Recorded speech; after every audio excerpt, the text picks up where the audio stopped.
to sa kanya. Ang puso ko'y nahihirapan na.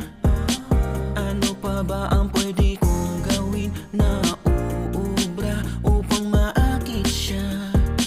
Magpalagay kaya ako ng tato, magpatubo ng balbas ang uso, magpalaki ng muscle sa braso, magpadagdag ng puwet kay Belo.